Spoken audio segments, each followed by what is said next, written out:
बिस्मिल्लाहिर्रहमानिर्रहीम। अस्सलाम वालेकुम।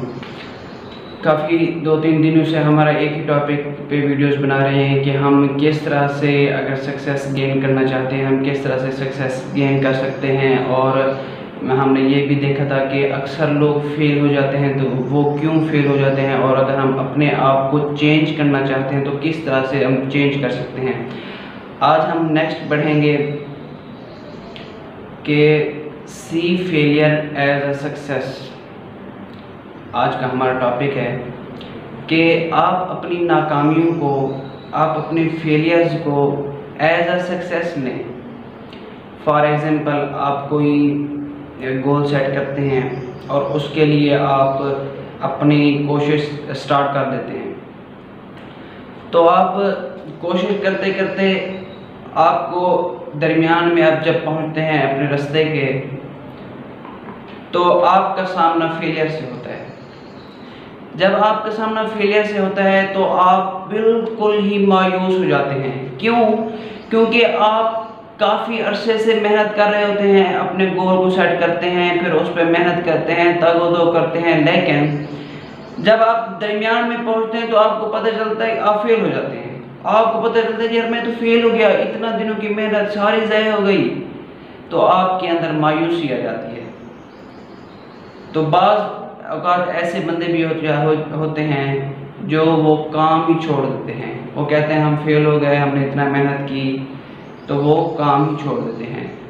तो इस तरह हमें नहीं करना चाहिए। अगर कोई फेलियर आती है, हमारी सक्सेस के बीच में कोई फेलियर आती है, तो फेलियर को फेलियर मत समझिए, फेलियर को नाकामी मत समझिए, बल्कि जो फेलियर आए आप ऐसे समझें कि मैं कामयाबी के करीब आ गया हूँ। आप अपने रास्ते पर चल रहे हैं, जो गोल आपने सेट किया उसकी तरफ जा रहे हैं, और आपको फेलियर आई, तो आप ऐसे समझें कि इसका मतलब है कामयाबी मेरे करीब आ रही है। ये एक आपके लिए एक पॉइंट है। फेलियर आई, आप ऐसे समझे मेरी कामयाबी नज़दीक है। हाँ, अगर आपके पास फेलियर नहीं आ रही,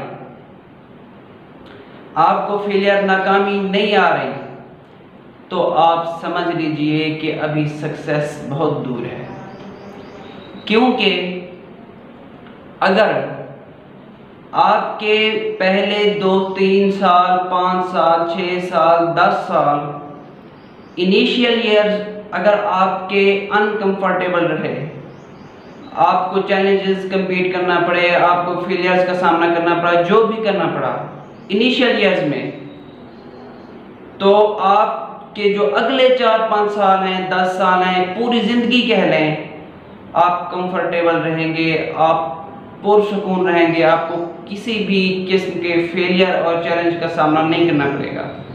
अगर आपने जो इनिशियल ईयर्स हैं, अगर आपने इन इनिशियल ईयर्स, ये 2-3-4-5-6-10 साल, आप अगर इन इनिशियल ईयर्स को कंफर्टेबल गुजारते हैं, आप कहते हैं इनमें हमें किसी किस्म की फेलियर का सामना ना हो, कोई किसी किस्म के चैलेंजेस का सामना ना हो, तो जो अगली ज़िंदगी है, अगले 4-5-6 साल, 10 साल, पूरी ज़िंदगी है, वो आपकी पूरी ज़िंदगी उन फेलियर्स और उन चैलेंजेस का सामना करते गुजरती है।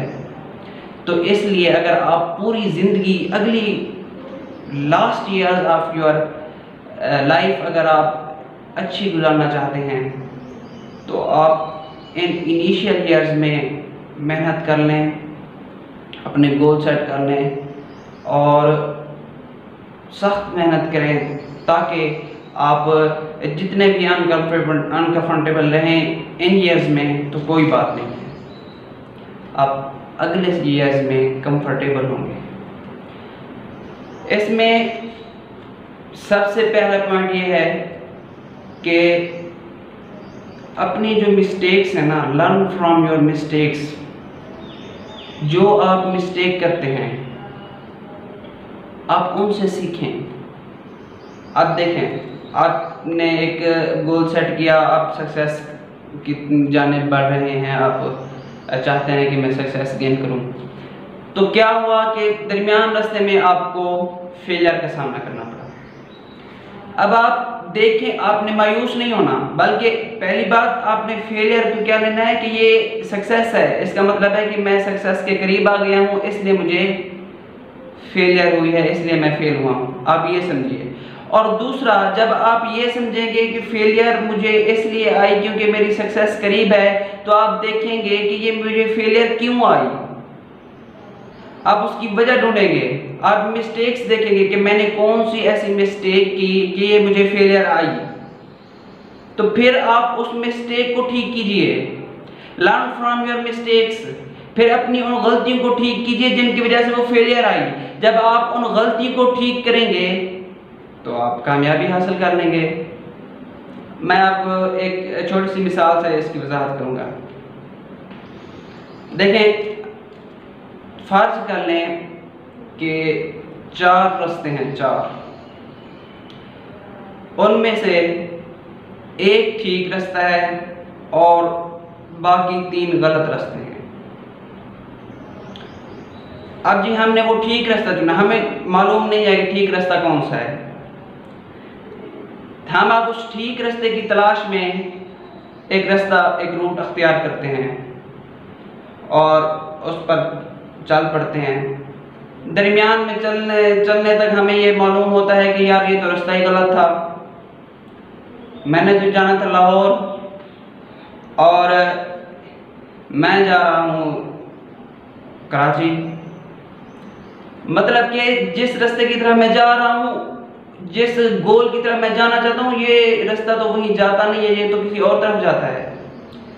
तो आप इसका मतलब फेल हो गए। तो आप उधर बैठ ना जाएं, रोना ना शुरू कर, मायूस ना हो जाएं, बल्कि आप कहें यार एक रास्ता तो गलत था, दूसरा रास्ता ट्राई करता हूँ, शायद वो ठीक हो। ट्राई करते रहें, आप खामोश होके मायूस होके बैठ ना जाएं। ला तकनतु मिन रहमतिल्लाह, ला तयअसु मिन रौहिल्लाह, इन्नहु ला ययअसु मिन रौहिल्लाह इल्लल कौमुल काफिरून। अल्लाह की रहमत से ना उम्मीद ना हो। अब दूसरा रास्ता अख्तियार करें। अब दूसरा रास्ता अख्तियार करते हैं, उस रास्ते में भी जाने तक आपको मालूम होता है कि ये भी ठीक रास्ता नहीं था। अब दूसरी फेलियर। अब आप ये समझें कि यार फॉर एग्जाम्पल 4 रास्ते थे तो 2 गलत हो गए, 2 में मैं फेल हो गया, अब बाकी रहते हैं 2। क्या आप समझें कि मैं, इसका मतलब है कामयाबी के करीब आ रहा हूं, क्योंकि 2 बच रहे हैं, इनमें से एक गलत होगा, एक तो ठीक होगा ना।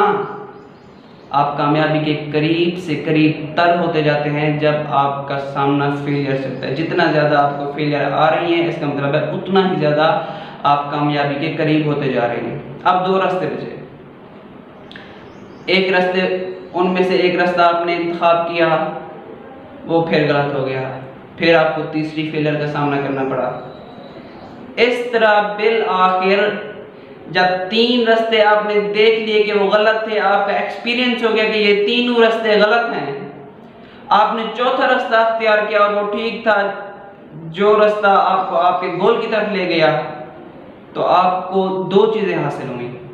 एक तो आपने अपना गोल भी हासिल कर लिया और दूसरा आपको एक्सपीरियंस भी हो गया कि यार इस गोल के लिए ये जो 4 रास्ते हैं, इस गोल को गेन करने के लिए ये वाला रास्ता ठीक है, बाकी सारे रास्ते गलत हैं। फिर आप दूसरों को भी बता सकते हैं कि यार आप ये गोल सेट कर रहे हैं तो इसके लिए ये रास्ता ठीक है और बाकी ये 3 रास्ते गलत हैं, ये तजर्बाशुदा बात है। तो ये है, आप हमेशा फेलियर्स को, एक तो फेलियर्स को फेलियर ना समझें बल्कि उन्हें अपनी कामयाबी ही समझें और अपनी मिस्टेक्स से लर्न फ्रॉम योर मिस्टेक्स। और दूसरा स्टेप है कीप गोइंग। अब मैं आपको ये बताऊं कि आपने वो जो चौथा रास्ता था, आपने अपना गोल हासिल कर लिया। अब आप ये समझे कि मैंने अपना गोल गेन कर लिया, मैंने सक्सेस गेन कर ली, तो आप वहाँ मुंजमद हो जाएं, रुक जाएं, क्योंकि मैंने सक्सेस हासिल कर ली, मैंने गेन हासिल कर ली, अब बस हो गया। नहीं, आप ऐसा बिल्कुल ना करें। कीप गोइंग, हमेशा अपना सफ़र जारी रखें, रुकिए मत। अगर आप हमेशा अपने आप को कामयाब लोगों में अपना शुमार करना चाहते हैं तो आप उस रास्ते को हमेशा जारी रखें। रुके मत कि मैंने कामयाबी हासिल कर ली, ओके हो गया। नहीं, ये ओके नहीं हुआ। आप मजीद आगे बढ़ें, पीक तक जाने की कोशिश करें, कभी भी रुके मत, हमेशा अपना सफर जारी रखें। जितना जहां तक कामयाबी है वहां तक कामयाबी हासिल करें। मैं आपको एक एग्जांपल दूं कि अगर आपका एम था कि मैं डॉक्टर बनूं, ठीक है, आपने स्ट्रगल की, आपने मेहनत की, जद्दोजहद की, आप डॉक्टर बन गए, MBBS आपका मेरिट बन गया। अब आपने मजीद मेहनत की 5 साल, फिर आप MBBS में आपका शुमार हुआ, फिर आप वहाँ रुक ना जाएं कि आपका मकसद था आप डॉक्टर बन गए, आप फिर रुक ना जाए उधर। फिर आप उससे आगे सोचें कि यार मैं इससे आगे, इसका जो स्टेप है वो क्या है, मैं इससे आगे क्या कर सकता हूँ। फिर आप उससे आगे बढ़ें, तब जाकर आपका शुमार कामयाब लोगों में होगा और आपके चले जाने के बाद भी लोग आपको याद रखेंगे। जिंदगी ऐसे गुजारो कि अपने खुदगर्जी, अपने मकसद के लिए नहीं, बल्कि ऐसी जिंदगी गुजारो कि आपके चले जाने के बाद लोग आपकी मिसालें दें, लोग आपको याद रखें। ऐसी जिंदगी गुजार के जाओ। ये ना हो कि वो जिंदगी गुजारो कि आप जब तक जिंदा हो तब आपको लोग याद रखें कि इसने जी सक्सेस गेन की, इसने जी मेहनत की, आपके चले जाने के बाद आपको आपका नाम तक कोई ना याद करे। नहीं, बल्कि ऐसी जिंदगी और ऐसी सक्सेस गेन करो कि आपके चले जाने के बाद लोग आपकी मिसालें दें कि उसने इस तरह से मेहनत की और ऐसी सक्सेस गेन की थी। लोग आपकी मिसालें दूसरों को दें। आप ऐसी जिंदगी की ना गुजारें कि भीड़ में किसी का इंतजार करते रहें। आप ऐसी जिंदगी गुजारें कि भीड़ आपका इंतजार करे। तो उम्मीद करता हूं कि मेरी ये वीडियो आपको अच्छी लगी होगी। इसे ज़रूर लाइक कीजिएगा और हमारे चैनल को भी सब्सक्राइब कीजिए और बेल आइकन को दबा दीजिए ताकि हमारी ऐसी ही वीडियोस आपको मिलती रहें।